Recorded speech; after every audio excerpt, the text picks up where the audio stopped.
The far east end of Amway's Ada campus, inside Building 72, the GLISTER production line is a blur of activity. Machines and Amway's top-notch production team hard at work keeping pace with demand for GLISTER. After all, Amway sells 1.6 tubes every second, according to 2016 sales numbers. But hold on, let's back up a minute. How did we get here? There's a lot of work that happens before we get to the production line. So let's start from the top, literally. Up on the third floor, workers begin their day by checking where each batch is in the process. A simple magnetic color-coded board does the trick. From there, though, things get much more high-tech. An example, we'll scan this license plate. The computer will verify that it's good. We'll tear the scale, and we'll put our bucket on there, and we'll weigh up to what we need. They start by adding raw materials, which are scanned in and pre-weighed for every batch of GLISTER. Our tour guide, crew leader Jeff Johnson, explains. And it'll print a ticket with all that information on there.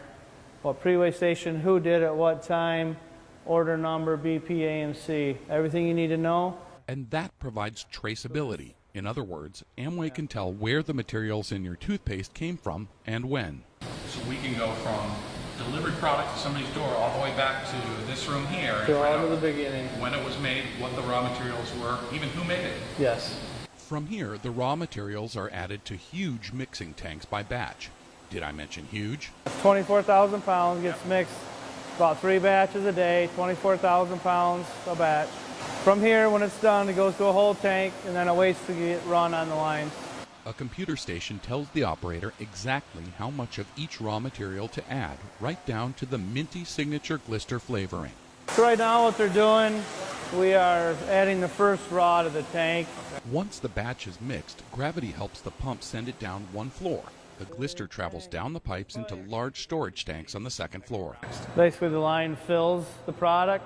When you empty one, they open another tank, empty that tank until all orders are filled. And that brings us down another level, all the way back to the filling line on the first floor where we started. Those 73,000 pounds of GLISTER produced daily all need to get put into tubes for Amway business owners and customers around the world. It's a process Jeff and the team are proud of. Since how we make so many batches of it, you do get that sense of accomplishment after the end of the day. Your batch is done, you pumped it, you started making another batch maybe. It's a sense of pride and workmanship, and you see the end product. Once the tubes are filled and boxed, the cases of GLISTER are loaded onto skids, then taken by forklift to the loading dock. They'll travel by truck to distribution centers in North America and by container ship to centers around the world, eventually making their way into millions of homes to brighten smiles. The final stop on the GLISTER journey. In Ada, Chris Copes, WHQ News.